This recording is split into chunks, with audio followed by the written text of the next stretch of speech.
Ukraine will be able to join the European Union, but not soon, and when it does, it will have to go through a probationary period lasting several years without actual voting rights in the European Council. Hungary and Prime Minister Viktor Orbán are to blame for this. Today, the European Union discussed expanding the Union by bringing in new countries.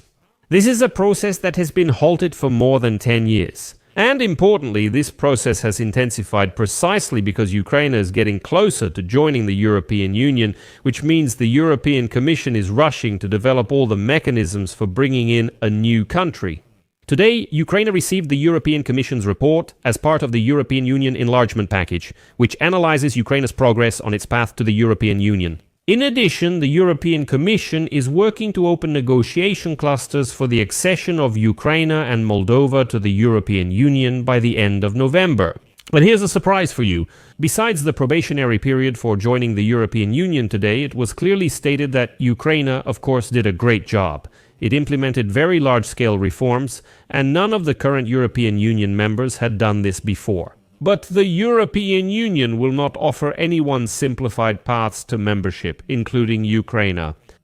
My name is Alexei Pechi. Today is November 4th. Let's discuss this topic together. But before we start, I ask you to subscribe to this channel, like this episode, and write any detailed comment under this video.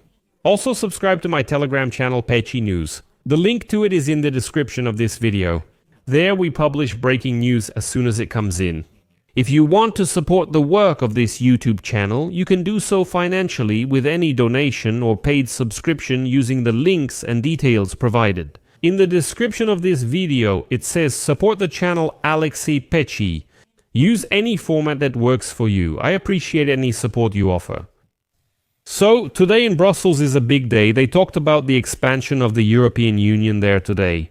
And the first thing I suggest we analyze is the European Commission's report on Ukraine's progress toward joining the European Union. Let me briefly remind you that to join the European Union, Ukraine must go through 6 clusters of preparation. In simple terms, the European Union opens a cluster, puts forward its requirements for each of them, Ukraine accepts it, and starts working on it. The European Commission monitors, publishes a report, and checks whether these clusters can be closed as already completed. Once all 6 clusters are finished, accession negotiations start. I won't overwhelm you with terminology and will briefly cover the European Commission's main conclusions. So, the European Commission has noted progress in the areas of justice, freedom and security, and has also raised its assessment of public administration reforms, financial control, and compliance with economic criteria. Ukraine received a higher rating for the freedom of movement of workers and the level of preparedness in the areas of consumer rights protection and healthcare. As for competitiveness and inclusive development, this area has become one of the most dynamic. In 2025, Ukraine has shown significant progress in 6 out of 8 sections, which indicates Ukraine's ability to quickly implement the cluster in full. The European Commission also noted good progress in climate and environmental policy. Plus, Ukraine received an increased overall rating in the agriculture section. And as for foreign policy, we already almost fully comply with all the standards, laws, principles, and so on of the European Union. The fact is that the European Commission has recorded that Ukraine has ensured 99% alignment with the European Union's foreign policy positions and has supported 79 out of 80 European Union foreign policy declarations. And furthermore, the European Commission promises to open negotiations on 3 out of 6 clusters in the near future. But what's interesting is that today, the European Council promised that by the end of this month, by the end of November, they might open all the clusters for negotiations. But the next steps will be to implement the new recommendations of the European Commission and the roadmaps in the areas of rule of law, public administration reform, democratic institutions, and protection of the rights of national minorities.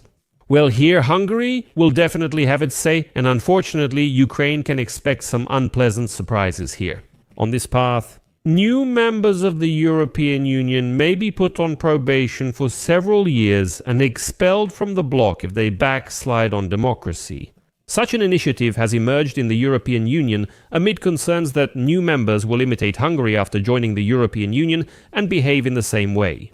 It should be noted here that the questions are not only for Ukraine and Moldova, because besides us, actually, the Balkans are also trying to join the European Union. And now, as they say in the corridors of the European Union, despite the fact that the European Commission supports the expansion of the European Union, is regional influence, several capitals of the European Union are against Ukraine, Moldova, and the Western Balkans potentially violating the bloc's rules on democracy, media freedom, and judicial independence. After joining the Bloc Plus, God forbid, these members might someday even join some kind of Union Plus with Russia. It's obvious who they're referring to. Apparently, the European Union is wary of admitting Trojan horses into the bloc, like Viktor Orban, for example, whom they now don't know what to do with.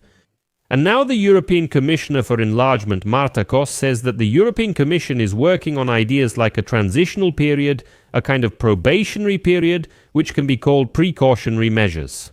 Moreover, Kos admitted that the capitals of European Union countries are much more cautious about accepting new members than one might assume from their public statements of support. Everyone publicly supports European Union expansion, but in reality, it's much more complicated. And this attitude is largely due to the bloc's experience with Hungarian Prime Minister Viktor Orban, who has repeatedly, for example, managed to soften sanctions against Russia. He has opposed any military aid to Ukraine and has become increasingly authoritarian in his own country, despite Brussels' attempts to put pressure on him, for example, by withholding European Union funds. In fact, Viktor Orban, precisely because such mechanisms exist in the European Union, can use his veto power and blackmail everyone else in this bloc. And so, Kos added that the European Commission is working on proposals that provide for strengthening guarantees of the rule of law and creating more effective mechanisms for suspending rights or benefits in case of violations of fundamental values. That is, so that new rules appear in the new wave of expansion. That is, if you... Moreover, these rules will apply not only to the new members of the European Union, but also to those who are already in it today, including Hungary. So here you need to understand that Viktor Orban and Robert Fico, in part they may oppose the expansion of the European Union also because they are not only opponents of Ukraine, for example.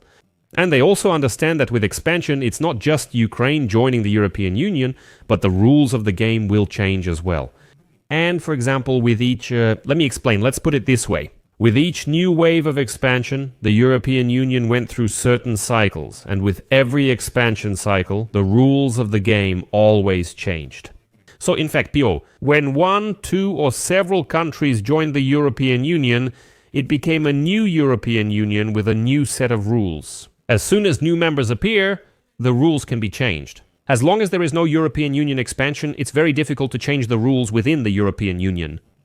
That's why now Hungary and Slovakia, represented by Orban and Fico, may fear that with the European Union expansion and Ukraine joining the European Union, the rules could change significantly, up to the point where they could lose their voting rights, that they could be excluded from the European Union during the wave of expansion, that they could have their funds taken away, and so on and so forth. That's why we should also pay attention to this when we see the position of Orban and Fico. And the European Commissioner for Enlargement noted that any country can be excluded from the bloc in case of repeated violations. The enlargement report states that, quote, there should be stricter guarantees to prevent backtracking on commitments made during accession negotiations, as well as requirements for new member states to further protect and ensure the irreversible nature of their achievements in the rule of law. Therefore, I will leave it at that for now. Share your opinions and conclusions in the comments below this episode. Subscribe to the channel, hit the bell, and don't forget to like. That's it for now. Take care. Goodbye, everyone.